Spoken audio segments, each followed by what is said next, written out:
Hey, it's Amy from The Bobby Bones Show, and we are back.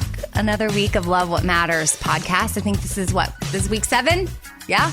Confirmation? Yes, week 7. So if you've been with us all along, thank you. If you are just joining us for the first time, well, thank you as well. And get excited because now you have 6 more episodes to go listen to after this one. And then tell your friends, your family, your loved ones. We want to keep spreading the good news. And I think we've got a good one for you today. The first story I'm going to get into actually is about one of my friends. I mean, it's her story. She submitted it. It was on the Love What Matters Facebook page. And I got to say, I was really impressed and my heart was warmed because mainly a lot of comfort was brought to her by that post and some comments that a lot of you left her to bring her, comfort and peace during a time of loss and grief.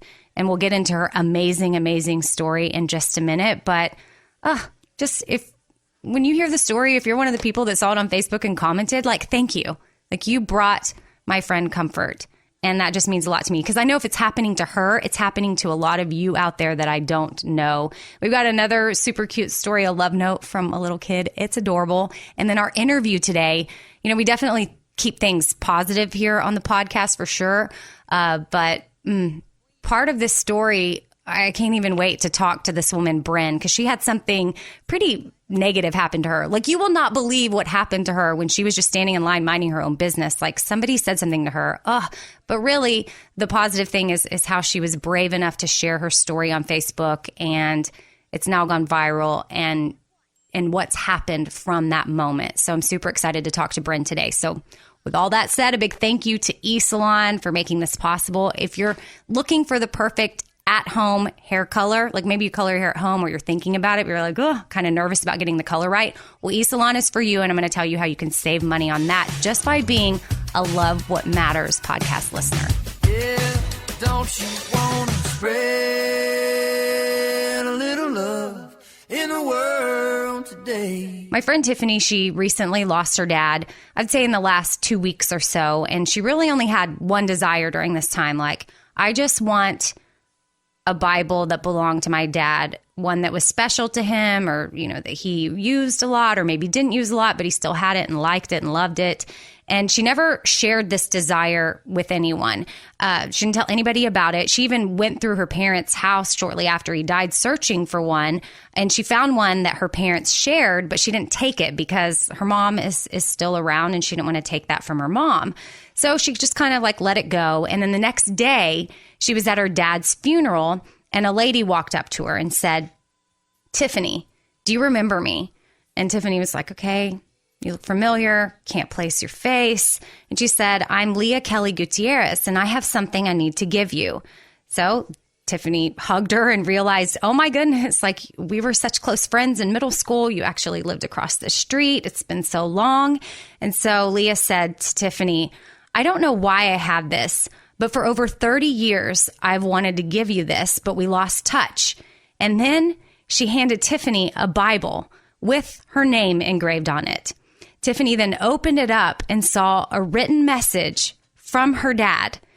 And obviously, when Tiffany was sharing the post, she said that this is the best gift she's ever received, a gift from both of my fathers in heaven. And I just have goosebumps even sharing that because it was her one desire to have a Bible that was special to her father. And then at her father's funeral, it was given to her by a friend she hadn't seen in 30 years. And I'll just share with you quickly the note that was written inside the Bible. And it said, "To my precious Tiffany, it is from within these pages that you can find your way to a life full of love and peace. May God love and protect you always. Love, Dad. April 5th, 1981, your first communion day."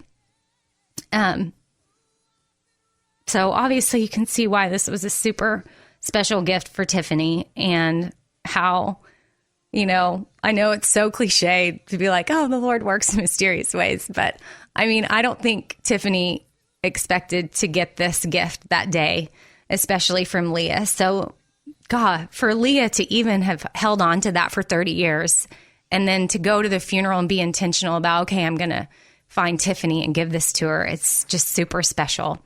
So I guess as we're getting to know each other and as y'all listen to the podcast and get to know me and I read y'all's stories, I lost my mom probably about 2 years ago, and sort of a similar situation. I never knew my mom had written a note in her Bible for me to find something, but it wasn't until she passed away that my sister kept her Bible and was kind of flipping through it one day and saw a highlighted area that was circled in like big letters. And it was like, share this with Amy.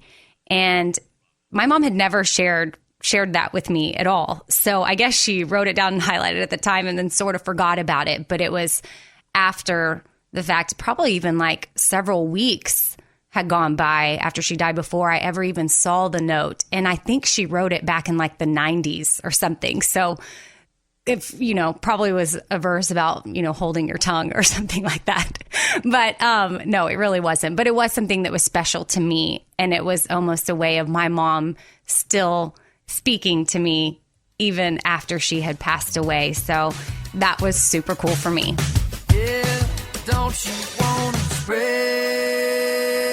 a little love in the world today? Okay, so quickly, I'm going to get into how you can save money simply by listening to our podcast on hair color from eSalon. You go to eSalon.com/love. Do that if you want to just spend $10 for your own personalized hair color. That's 50% off your first box. eSalon.com/love.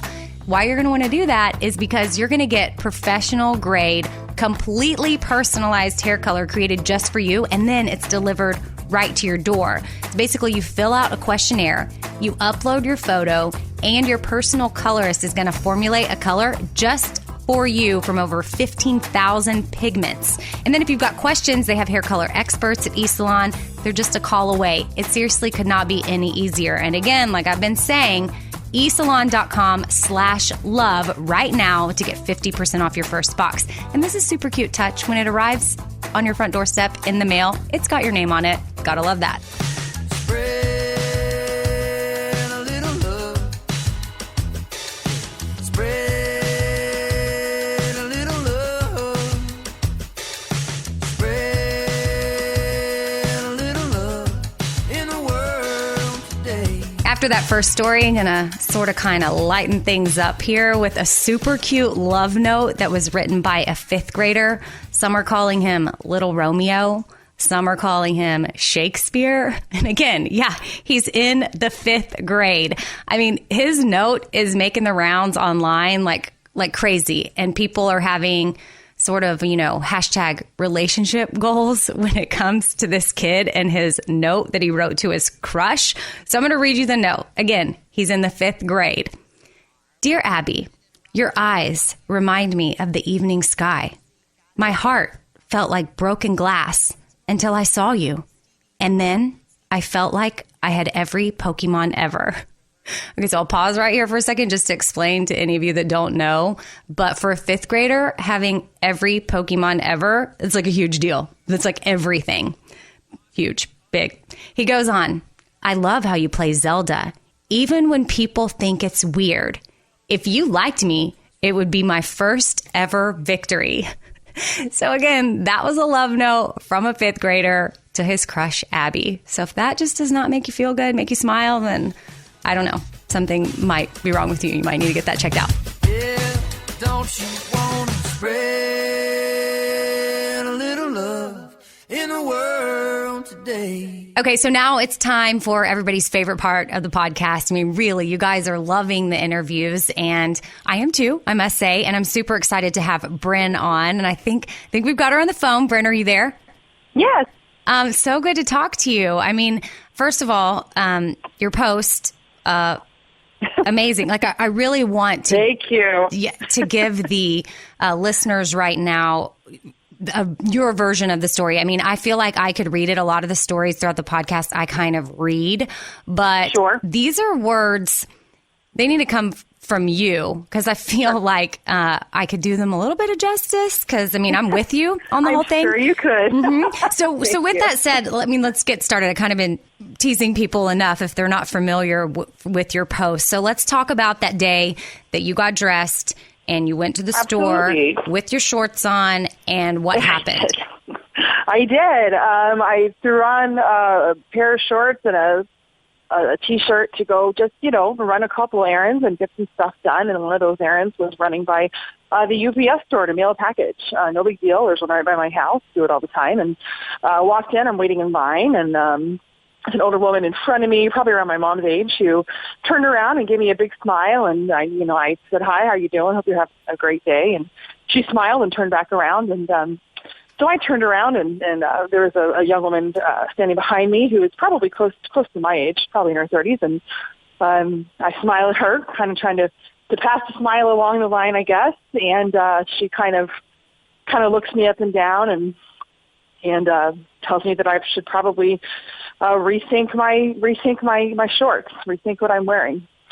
I just kind of gave her a look, and I noticed she had on the T-shirt, and it had the word coexist on, and I'm sure you've seen it probably on bumper stickers where it's made up of all the different religious symbols. So I saw her T-shirt, and I kind of looked at that, and I looked at her, and I said, "Oh, I think maybe you should rethink your shirt." And then I turned around and kind of went about my day, and didn't really think about it until I got home, and kind of told my husband what happened, and that it made me, my initial reaction when she said that was kind of a duck and cover and embarrassed, and I want to, go home and change my clothes kind of thing. Yeah. I'm like, you know what? No, I'm not going to do that. That's I'm not going to do that. Right. And I'm glad that you didn't, but I think thinking that, feeling that, totally natural. Sure. And, I think I even read in your post too. So just to kind of give the full picture, please. Because I don't know. I don't know if she felt like complimenting your hair, because I know in your post you had written that she was like, "Hey, she liked my hair." Yeah, I have like a kind of a oil slick color in my hair, so it has kind of like rainbow hair, basically. Okay. And she commented on my hair, as many people have when they see it. And so initially, I thought, sorry, I kind of skipped past that part. No, I'm just kind of like painting the whole picture. No, I thought initially, I'm like, oh, well, that's a nice thing to say. That was a nice compliment she didn't have to give me, and then she kind of went in with the low blow right after that. Right. So, I mean, when I read that, I was like, was that somehow her way of like justifying her next comment, or right? I'm not sure. So, and also too, I think, your reaction, even just saying, well, that's interesting, because I think you should rethink your shirt. I mean, yeah. And then you walk away, like what, I know that you had to be feeling like all kinds of things. Embarrassed, even though I don't even know if anybody heard her. I don't know if anybody heard, and if they did, who cares, But it's been a challenge for me, and after having, 2 kiddos in 2 years and a lot of things going on in my life, it has been stressful, and, and having lost a significant amount of weight over the past few months right before that happened, I was feeling pretty good about myself. I'm like, I'm actually going to put on a pair of shorts. It's Texas. It's hot out here. Yeah. I don't want to wear long pants. So felt pretty good when I walked out of the house, and it was just that took that feeling and just kind of, erased it, at least momentarily for me. Like, oh, I thought I was looking pretty good, but maybe not, that kind of thing. And then that made me angry. I'm like, wait a second. Why am I letting this comment make me feel this way? And I realized how many times I hear this happening to my friends and my family or people. And not just, if you're plus size, but saying other things like, oh, you're too skinny to eat a sandwich or anything like that. It doesn't have to be because you're way more than you want to. It goes in every direction. Right. When it comes to body shaming, Right. And I don't care what it is. It's still, you can't. We've got to stop doing that to each other. Everybody's feelings matter. I think that was your point too. Yes. Right. It is. And you have to love yourself. I mean, I was not going to post about it. My husband honestly was the one who said, you should really post to me about this. I could look at him. I'm like, nobody's going to care, and it's not going to sound like I'm giving myself a pity party. I don't want to do that. He's like, you might have a friend out there who had this happen yesterday, and maybe if you post about it just to your friends on Facebook, which wasn't a ton of people, maybe it'll help somebody and make somebody else feel like they can talk about it. Because it is uncomfortable to talk about. It's an uncomfortable thing to talk about, which is one of the reasons I think it's hard for it to get out there. People don't want to talk about when they've been body shamed. People don't want to, talk about the things that make them feel vulnerable about the way they look, because they don't want people to go, oh yeah, she does have that, or she is this. People don't want to feel exposed like that. So I shared it from the standpoint of maybe I'll, get some support from my friends. Maybe I'll help somebody out, and it just kind of exploded from there in a very good way that I wasn't expecting. So I'm hoping, and there's a lot of body positivity going on right now from this and so many other movements that are happening. And I just want that to keep going. I think, like you said, it's important to start the dialogue, and the challenge is keeping the dialogue going. I like that you said that, because I think sometimes we can focus on the negative and we can be like, oh, look at this body shaming here, body shaming here, body shaming here.